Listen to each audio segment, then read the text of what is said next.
Hello friends, welcome to Gyanshila education. तो दोस्तों, important update है एसएससी की तरफ से। जैसा कि आपको पता ही है कि आपका एसएससी सीजीएल 2023 का पोस्ट प्रेफरेंस फॉर्म आ चुका है और मैंने लास्ट वीडियो में बताया था कि उसमें बहुत सारे एरर्स हैं, मिस्टेक्स हैं। एरर ये है कि बहुत सारी पोस्ट ऐसी है जिसका पोस्ट कोड उसके सामने नहीं लिखा हुआ है। तो जो पोस्ट कोड्स हैं उसके सामने किसी और पोस्ट का नाम लिखा हुआ है और मिनिस्ट्री का नाम भी कुछ और है। तो बहुत सारे बच्चे ऐसे जिन्होंने पहले फॉर्म भर दिया था और एसएससी ने ये अपडेट अब निकाल दिया है। तो आपकी जो लास्ट डेट जो आज थी 21 नवंबर थी, उसको बढ़ा करके 23 नवंबर कर दिया गया है। मतलब कि अब परसों तक शाम को, मतलब रात को 12 बजे तक आप फॉर्म भर सकते हो। तो जिसने भी पुराना वाला फॉर्म भर दिया ना, एक बार प्लीज़ रिवाइज कर लेना। क्योंकि होता क्या है ना, आपने तो उस फॉर्म के अकॉर्डिंग सबमिट किया जो कि आपके लॉगिन करने के बाद आपको मिल रहा है, बट उसमें एसएससी ने भी अभी मान लिया है कि बहुत सारे एरर थे, जैसे कि मैंने लास्ट वीडियो में बताया था। तो प्लीज़ आपसे ये रिक्वेस्ट है कि कम से कम एक बार वो खोल के देख लो। उसको आप मल्टीपल टाइम्स एडिट कर सकते हो। नोटिस में लिखा हुआ है कि जो आप पोस्ट प्रेफरेंस फॉर्म भरोगे उसको आप कितनी भी बार एडिट कर सकते हो। मतलब कि 23 तारीख को रात को 12 बजे तक आपको जितनी भी बार उसको एडिट करना आप कर सकते हो, है ना। तो उसको प्लीज़ देख लेना, क्योंकि अगर आपने ध्यान से नहीं भरा तो आप पता चला आपने फॉर्म में पोस्ट कोड किसी और पोस्ट का भरा है और आपको कुछ और पोस्ट मिल गई। क्योंकि जो लॉगिन करने के बाद में जो एरर आया था उसमें ऐसा ही था। B22 के बाद में जितनी भी पोस्ट थी सबके पोस्ट कोड गलत पोस्ट के सामने लिखे हुए थे।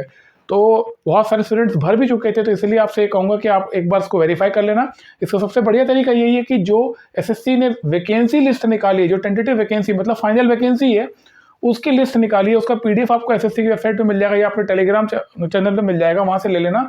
इसके अलावा एसएससी ने एक सैंपल फॉर्म भी दिया था पोस्ट प्रेफरेंस भरने के लिए। तो वो जो सैंपल फॉर्म है और वैकेंसी की लिस्ट है, उसमें जो पोस्ट कोड लिखे हैं वो एक्यूरेट है। तो उससे आप जरूर एक बार मिला लेना जो पोस्ट कोड जिस पोस्ट के सामने लिखा हुआ और मिनिस्ट्री उसके सामने लिखी हुई है वो वैकेंसी वाली लिस्ट से मैच कर रहा है नहीं कर रहा है। ठीक है, क्योंकि यार ये बहुत ही क्रूशियल पॉइंट है। ये एग्जाम का एक आखिरी फेज है। इसके बाद में आपका एसएससी से कोई संबंध नहीं रहेगा। ठीक है, एसएससी से आपका रिश्ता शुरू होता है जब आप फॉर्म भरते हो और आपका आखिरी काम जो है एसएससी से आखिरी जो डील करना आपको यही करना है कि आप ये पोस्ट प्रेफरेंस का फॉर्म भर रहे हो।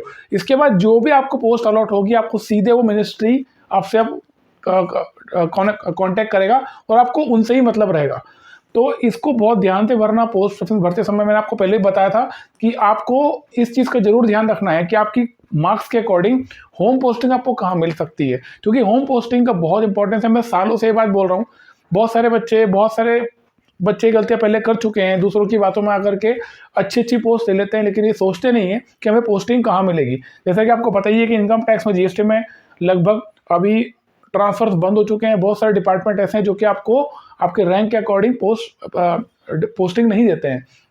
ठीक है, तो आपको इस चीज़ का ध्यान रखना है कि वो कौन सी पोस्ट है जहाँ पर आपको आसानी से होम पोस्टिंग मिल जाती है ना।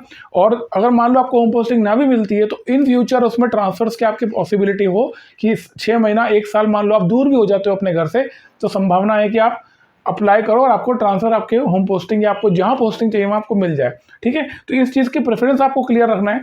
जैसे मैंने आपको पहले ही बताया था, आपको सबसे इंपॉर्टेंट आपके लिए दिमाग में वही होना चाहिए कि आपकी प्लेस ऑफ पोस्टिंग क्या होगी। अगर आपकी एज 21, 22, 23 साल है या 25 साल भी है और इन फ्यूचर आपको दूसरी एग्जाम की तैयारी करना है या यूपीएससी की तैयारी करना है, तो पॉसिबिलिटी है कि आपको दिल्ली में पोस्टिंग चाहिए होगी। तो इस चीज़ का भी आप ध्यान रखो कि ऐसी कोई पोस्ट आपको जहाँ मिलती है जिसका प्रोफाइल भी अच्छा हो, जिसमें वर्कलोड भी मॉडरेट हो और आपको दिल्ली में पोस्टिंग मिल जाए। भले ही देखो 10-12 हज़ार रुपये आपको कम मिल जाए, वो बड़ी बात नहीं है, लेकिन जब आपके फ्यूचर को देख करके आप जो डिसीजन लोगे ना, आपको उसका बहुत बेनिफिट मिलने वाला है। वैसे जब आप होम पोस्टिंग देखते हो उसका बहुत फायदा आपको लॉन्ग टर्म में होता है। जब आप होम पोस्टिंग लेते हो ना, मान लो आपके घर के आसपास ही आप हो 100-200 किलोमीटर पे, तो आपको जो घर पे आने जाने का ट्रेवलिंग है वो बहुत खर्चा आपका बच जाता है ना। इसके अलावा संभावना है कि वहाँ पर आपको दूसरी चीज़ों का सामना न करना पड़े, जैसे कि खाने पीने का इशू होता है या रहने का इशू होता है ना। मान लीजिए आपका कोई फ्रेंड ही वहाँ पर रह रहा है, उस आपके स्टेट में कोई शहर हो जहाँ पर आपकी पोस्टिंग हुई है और आपको कोई जान पहचान वाला वहाँ आप रह रहे हो, तो बहुत सारे बेनिफिट्स होते हैं। अगर आप दूसरी जगह चले जाओगे जहाँ पर वो जान पहचान नहीं है, तो बहुत सारी दिक्कतें खाने पीने को लेकर भी आती है। इसके अलावा आपको रहने के भी इश्यूज भी आते हैं। फिर आप जब घर आओगे तो बहुत ही एक्सपेंसिव होता है और बहुत टाइम कंज्यूमिंग होता है। बहुत सारे बच्चे ऐसे होते हैं जो मतलब उत्तराखंड में रहते हैं, हरियाणा में रहते हैं, उनकी पोस्टिंग केरला में हो गई है, अंडमान निकोबार में हो गई है, बहुत परेशान होते हैं जब उनको छुट्टियों में आना होता है। तो 2-2, 3-3 दिन तो उनके केवल ट्रैवलिंग में चले जाते हैं अगर वो ट्रेन से आते हैं तो। ठीक है, फ्लाइट से भी आते हैं तो बहुत एक्सपेंसिव पड़ता है, क्योंकि कनेक्ट डायरेक्ट फ्लाइट पूरे इंडिया में किसी शहर, बहुत कम शहरों में डायरेक्ट फ्लाइट आपस में चलती है। तो प्रेफरेंस का बहुत इंपॉर्टेंस है। और जैसे मैंने आपको बताया कि ये आखिरी काम है एसएससी का, इसके बाद में आपको एसएससी से कोई संबंध नहीं रह जाएगा। तो इस चीज़ को बहुत ध्यान से करना। और तरीका उसका वही है कि आप जो पोस्ट प्रेफरेंस फॉर्म है, लॉगिन करने के बाद जब भरोगे तो एक विंडो में अपना पीडीएफ खोल लेना वैकेंसी वाला। तो वहाँ पर आपको ये भी पता चल जाएगा कि कौन सी पोस्ट के सामने कितनी वैकेंसीज हैं, तो उससे आपको अनुमान भी लग जाएगा। हो सके तो स्टेट वाइज वैकेंसीज हैं उसको भी रेफर कर लो, ताकि आपको और अच्छे से अनुमान लग जाए कि हाँ कितनी वैकेंसीज अब आपके पर्टिकुलर स्टेट में भी है। ठीक है। इसके अलावा जो बच्चे 2024 की तैयारी कर रहे हैं उनसे भी कहूँगा कि अभी टाइम काफ़ी अच्छा है, लेकिन इसका मतलब ये नहीं है कि समय ज़्यादा तो हम अपनी ढिलाई कर दें। आपको ये समझ लो कि अगर आपको अच्छा समय मिला है तो आपको इसको अच्छे से यूटिलाइज करना है, आपको अपनी पूरी पावर लगा देना है। अब आप ऐसी तैयारी करो कि आप टॉप 50 रैंक में आने की कोशिश करो। ठीक है। क्योंकि एसएससी जब पैटर्न चेंज करा, जब से 2 एग्ज़ाम एसएससी ले चुका है, 2022 वाला और 23 वाला, दोनों ही एग्जाम्स में एसएससी ने बहुत कम टाइम दिया बच्चों को पढ़ने के लिए। पहली बार ऐसा हो रहा है 2024 में एसएससी ने आपको अच्छा खासा समय दिया है। अगर 2024 की सीजीएल की मैं बात करूं तो टियर 1 आपका होगा अक्टूबर नवंबर में। ठीक है। अगर टाइमली हो गया तो, अदरवाइज इससे लेट भी हो सकता है। तो अगर टियर 1 आपका अक्टूबर नवंबर में होगा तो डेफिनेट सी बात है जो टियर 2 होगा वो 2025 के जनवरी से पहले नहीं हो सकता। तो आप इमेजिन करो आपके पास कितना समय है, 14 महीने आपके पास में है एग्जाम की तैयारी करने के लिए। ये दोस्तों इतना अच्छा समय है कि अगर आप ढंग से तैयारी कर लो, आप, मैं ये नहीं कहूँगा कि आप 10-10 घंटा डेली पढ़ो, 12 घंटा डेली करो।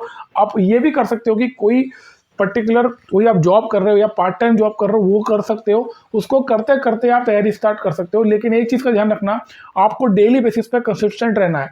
4 घंटा अगर पढ़ रहे हो डेली तो 4 घंटा ही पढ़ो, लेकिन 4 घंटा आपको लगातार 14 महीने तक पढ़ना है। और कंसिस्टेंट अगर आप रहते हो तो कहीं ना कहीं आपको इसका बेनिफिट बहुत ज़्यादा मिलने वाला है।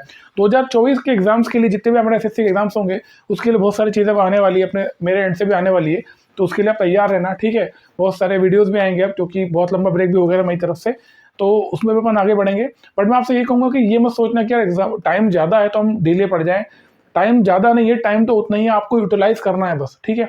जितना अच्छा यूटिलाइज करोगे उतना आपको बेनिफिट मिलेगा। एक सबसे बढ़िया काम आप ये करना कि अभी आप क्या करो, अभी जितना भी सिलेबस हो जल्दी से खत्म करके रख लो, जितना आप देना चाहते हो। जैसे पहले क्या होता था, बहुत सारे बच्चे ऐसे हैं जो कि टियर 2 में जब तैयारी कर रहे हैं तो वो जेएसओ की तैयारी नहीं करते थे, AAO की तैयारी नहीं करते थे, क्योंकि आपको एक एक पेपर एक्स्ट्रा देना होता है। AAO के लिए भी अलग से पढ़ना पड़ता है, एक पेपर फाइनेंस अकाउंट्स इकोनॉमिक्स का, और जेएसओ के लिए भी अलग से पढ़ना पड़ता है, इसमें स्टैटिस्टिक्स आता है। अब होगा क्या, अब आपको टाइम अच्छा है तो आप ये सारे सब्जेक्ट्स जितने भी है सबको एडवांस में खत्म करके रख सकते हो, ताकि आपको फ्यूचर में प्रॉब्लम ना हो। जब आपका वो टाइम आएगा जहाँ पर आपको एग्जाम बिल्कुल करीब है, तब इतना आपकी तैयारी होना चाहिए कि धड़ाधड़ कॉपियां उठा करके आप केवल रिवीजन कर रहे होगे। उससे आपको बहुत बेनिफिट मिलेगा फ्रेंड। जब आपकी पूरी सिलेबस खत्म हो जाती है ना, तो एंड मोमेंट पे आपको प्रेशर नहीं आता, और वो प्रेशर नहीं आता है तो कहीं ना कहीं आप एज ले लेते हो बाकी बच्चों से, जिनका सिलेबस कंप्लीट नहीं हुआ है, जिसका तैयारी पूरी नहीं है। एग्जाम के एंड मोमेंट पे वो बहुत ज़्यादा परेशान होता है, और एट द एंड क्या होता है, फिर वो गलती ही करता है ना। एग्जाम में मिस्टेक होती है, इसीलिए मिस्टेक्स। तो वो सारी चीज़ें जो खत्म करने की ज़रूरत है अभी, वो आप टारगेट सेट करो, फरवरी मार्च में आप पूरा खत्म कर दो। उसके बाद देखो कि आपको रिवीजन कैसे स्ट्रेटेजी करना है। ठीक है। क्योंकि रिवीजन भी अपने आप बहुत अच्छी चीज़ है, बहुत इंपॉर्टेंट चीज़ है।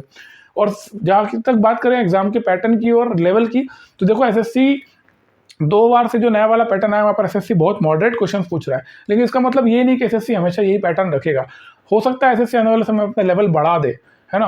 अगर हम वेटेज की बात करें तो लगभग हर चीज़ का वेटेज बराबर ही रहा है। अगर आप क्वांट की बात करेंगे तो अर्थमेटिक और मैथ्स का लगभग बराबर वेटेज ही रहा है इस बार। ठीक है। अगर आप प्रोबेबिलिटी वाले चैप्टर को मैथ्स में मानते हैं तो डेफिनेट सी बात है वहाँ पर इक्वल वेटेज है।